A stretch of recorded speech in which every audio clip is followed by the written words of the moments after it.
Ticket হচ্ছে 20 টাকা না 10 টাকা, আর পার্কিং আছে 20 টাকা। গাড়ির জন্য। জি।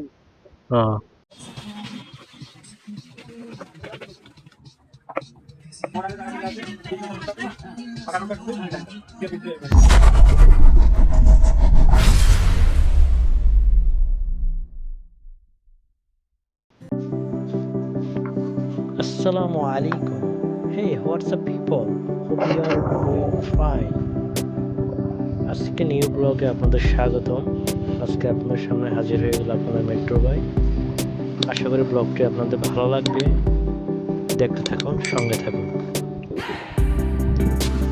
তখন নদীর পাশে ছিল, নদীর পাশে দেখে ভিডিও অন করলাম, নদী গেল হারিয়ে। যাই হোক, এগোতে থাকে কোথায় যাওয়া যায়। ট্রাকে করে কই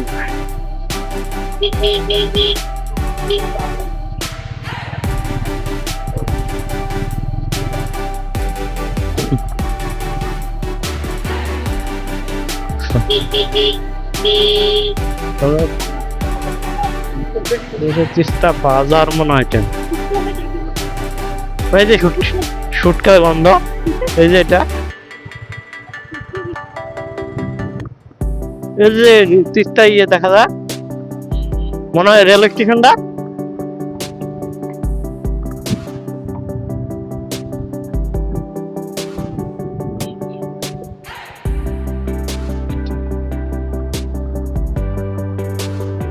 তিস্তা বালিকা উচ্চ বিদ্যালয় কাক।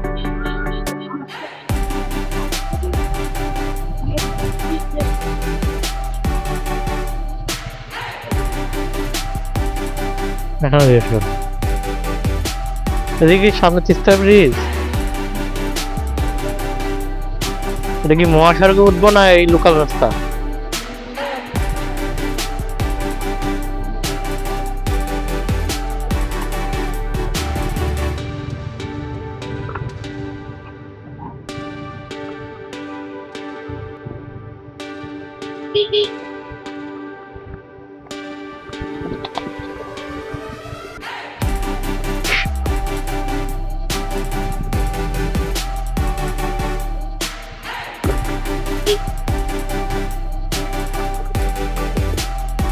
ওই যে মেন সড়কটা এটা।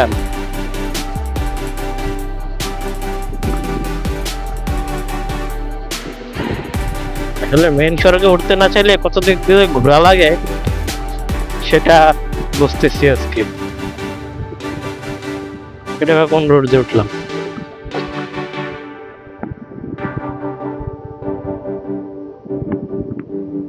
এটা কি মেন রোড?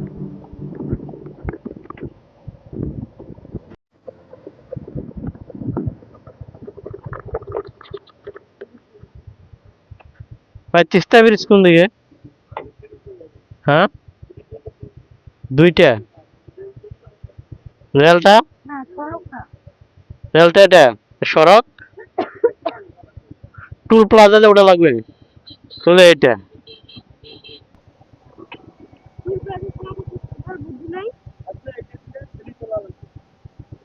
মানে ওখানে যে ঘোরার জায়গা আছে পার্ক।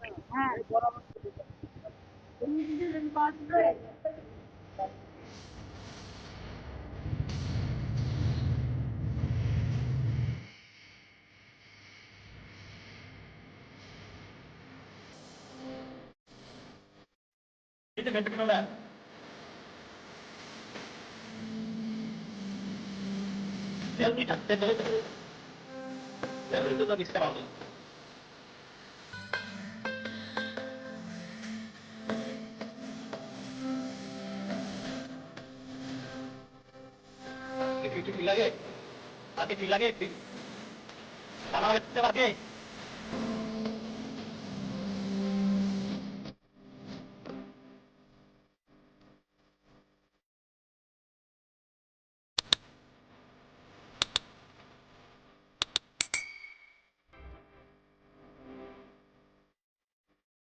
এই যে তিস্তা পার্ক,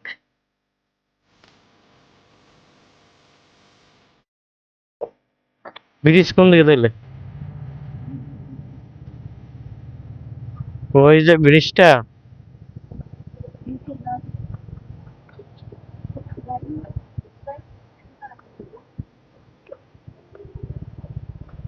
পার্কের এ কি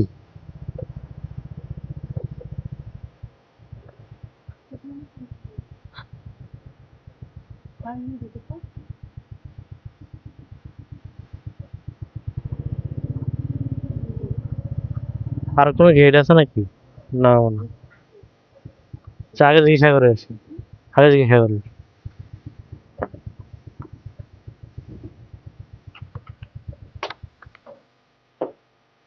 তো এই মাইক্রোগুলো ঢুকছে কোন দিক দিয়ে?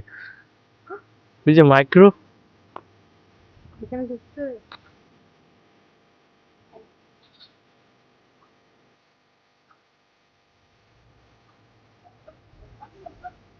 হ্যাঁ গাড়ি ঢুকা যাবে?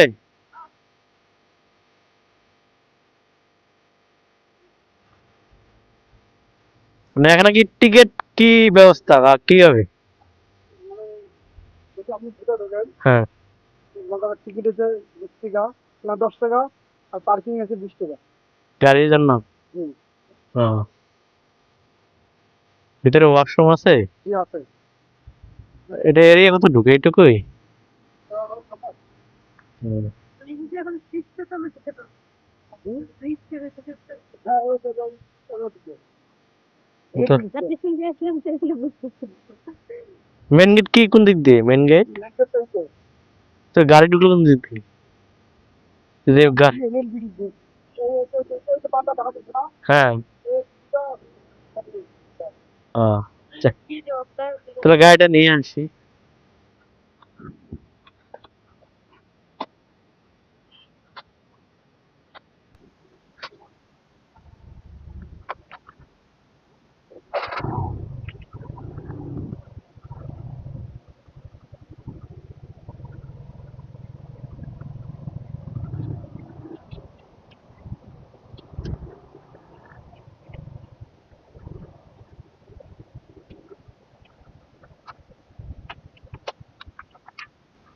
এই যে এখানে পার্কিং গাড়ি রাখতে পারবেন আপনারা, আমি রেখে দিলাম।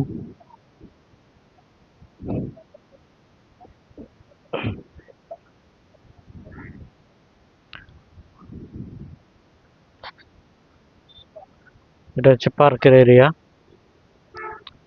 যে আমরা এখন ঘুরবো, দেখা যাক।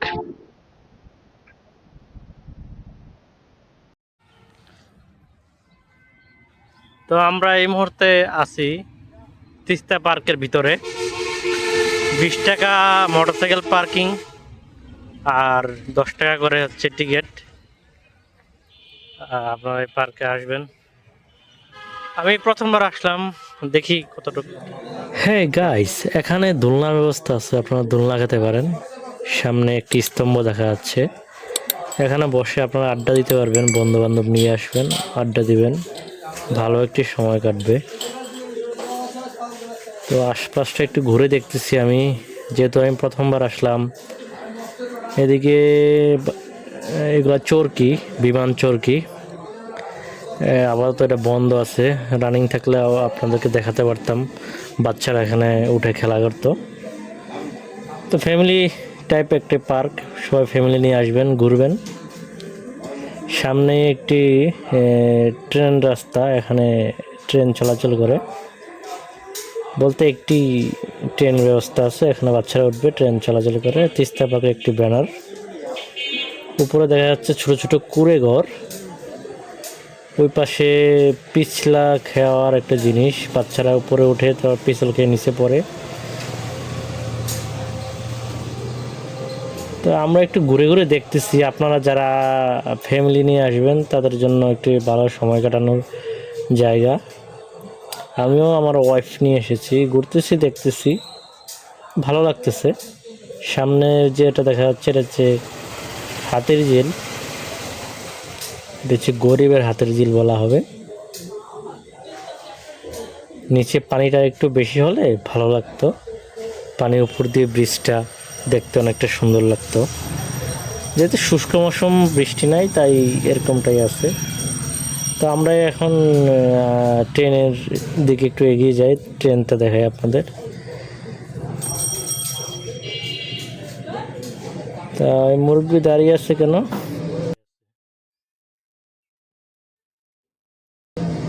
ওমা, এটা কি করতেছে এখানে? সালাম কেন করতেছে? যাই হোক, বুঝতে পারি না। আপনারা যদি বুঝে থাকেন আমাকে একটু জানাবেন কেন করলো না, এই সালামটা কেন করলো। এখানে সিটগুলো দেখেন, এখানে বসার ব্যবস্থা আছে। অবশ্যই আপনারা কিন্তু টিকিট কেটে আসবেন, টিকিট কাটা ছাড়া উঠবেন না, এটা আইনত দণ্ডনীয় অপরাধ। এটাও বন্ধ আছে কেন যেন, এটা রানিং না। রানিং হলে আমি একটু চড়তাম। এখানে একটি বিশাল বড়ই গাছ, বড়ইগুলো পেকে আছে, খাওয়ার মানুষ নাই। আমরা এখানে পিছলা খাওয়া জায়গায় চলে আসলাম। ওই যে হুজুর হেঁটে হেঁটে উঠে যাচ্ছে উপরে। এখানে ছোট বড় সবাই আছে, কেউ দোলনা খাচ্ছে, কেউ পিছলে খায় পড়ে যাচ্ছে নিচে। এই যে হুজুরের উল্টায়, হুজুরের কাজকর্ম একটু উল্টাই থাকে, তাই না? যাই হোক, হুজুরকে আল্লাহ নেখায়াত দান করুক।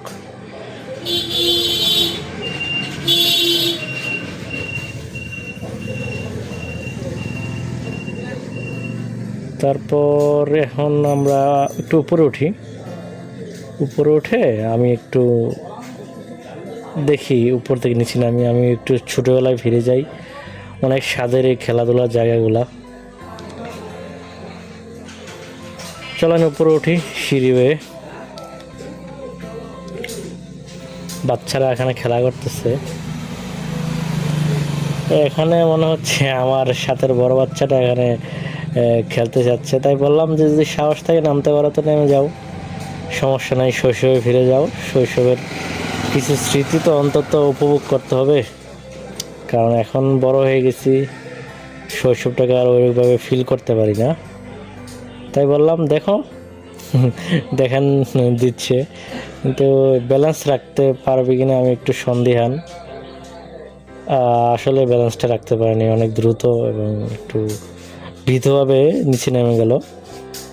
ও হয়তো বোরকাটাও একটু ছিঁড়ে গেছে, এখানে অনেক জং ধরে আছে, এটা স্মুথ না, এই কারণে সমস্যা।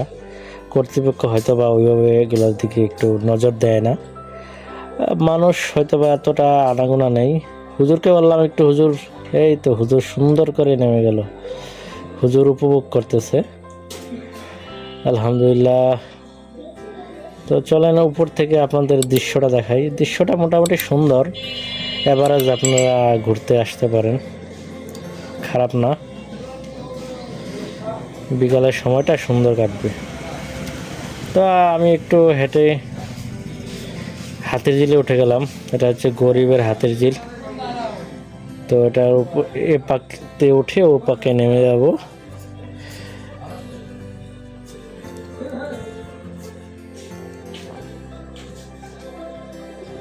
সামনে দেখা যাচ্ছে অনেকগুলো পেঙ্গুইন দাঁড়িয়ে আছে, বাচ্চারা পেঙ্গুইনের সাথে ছবি তুলতেছে, অভিভাবকরা ছবি তুলে যাচ্ছে একটু আনন্দক্ষণের সময়।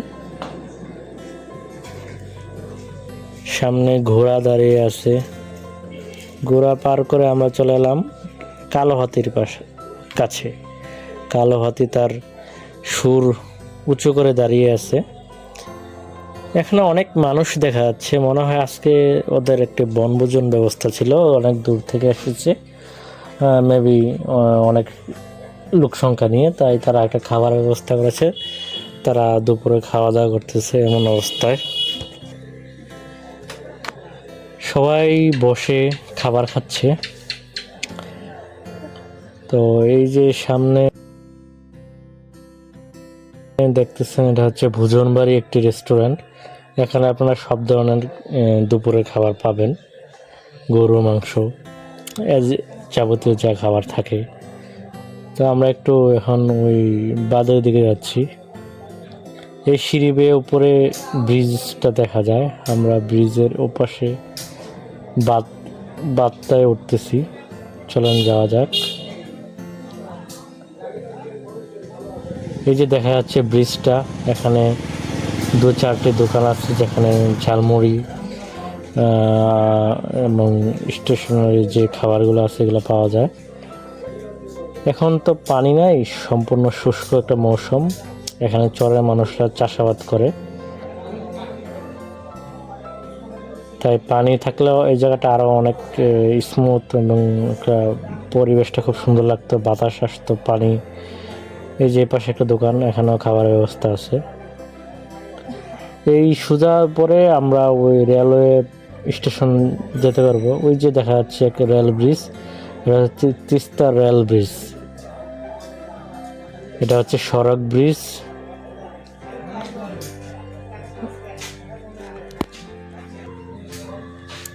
এই যে আমার ক্যামেরা ধরা পড়লে একটি ট্রেন যাচ্ছে ব্রিজ দিয়ে, আমার ক্যামেরা বন্ধ হয়ে গেল। একটি সুন্দর মুহূর্ত। উপাশে পানির মধ্যে একটা নৌকাও দেখা যাচ্ছে। উপরে একটা বিমান থাকলে তিন পথের একটা ভিডিও উঠে যাচ্ছে। তা আমরা এখন একটু চলে আসলাম ঝালমুড়ি খেতে। ভাইয়া খুব সূক্ষ্ম হাতে ঝালমুড়ি তৈরি করে দিচ্ছে। আশা করি খুবই টেস্ট হবে। খাওয়ার পরে আপনাদের বলতে পারবো যে টেস্টটা কেমন হয়েছে। তো সঙ্গে থাকুন।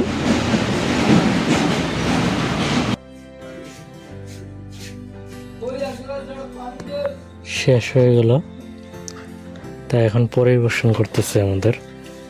তো খেয়ে আপনাদের অবশ্যই টেস্টটা কেমন হয়েছে আপনাদের জানাচ্ছি আমি। আপনারাও খেতে আসবেন। ভাই ডিজের সাথে সাথে ঝালমুড়ি তৈরি করতেছে একটা ভাইবের মধ্যে। আশা করি টেস্ট হবে।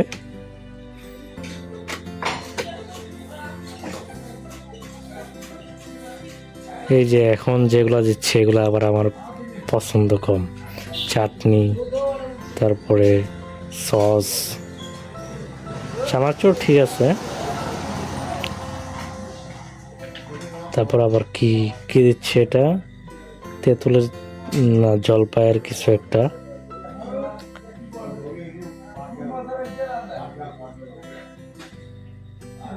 Let's go. তাহলে আমরা টেস্ট করে আপনারা জানাচ্ছি। একটি দুয়েল এসে এখানে বসে আছে আমাদের কোম্পানি দেওয়ার জন্য। প্রথমে ভেবেছিলাম যেটা হয়তো শিকারি, তাই এখানে বসে আছে, কিন্তু একটু কথা বলতে চাইলাম তো দেখলাম উড়ে গেল একবার কিটা। তো এখন আমি সিঁড়ি বেয়ে একটু ব্রিজটা দেখে আসি, যেহেতু পার্কে আসলাম, ব্রিজটা সাথেই না দেখলে এটা একটা মিস হয়ে যাবে। তো সিঁড়ি বেয়ে বেয়ে উপরে উঠতেছি। এটা হচ্ছে Lalmonirhat to Rangpur highway road. এটা এ পাশে রংপুর এবং এ পাশে হচ্ছে লালমনিরহাট সদর। লালমনিরহাট শহরে যাওয়া যায় দিক দিয়ে। পরিবেশটা খুবই সুন্দর, ভালো লাগলো, মনোমুগ্ধকর একটা পরিবেশ। বিকেলে আসলে খুব ভালো লাগবে। এই যে অনেকেই, তো আমাদের বিদায়ের বেলা এসে গেছে, আমরা এখন এখান থেকে চলে যাব। এ হচ্ছে তিস্তা পার্ক এর সৌন্দর্য। আপনারা অবশ্যই কেমন হয়েছে কমেন্ট করে জানাবেন এবং লাইক, কমেন্ট অ্যান্ড সাবস্ক্রাইব করে দেবেন আমার চ্যানেলটি যদি একটু ভালো লেগে থাকে। তো সবাই ভালো থাকবেন।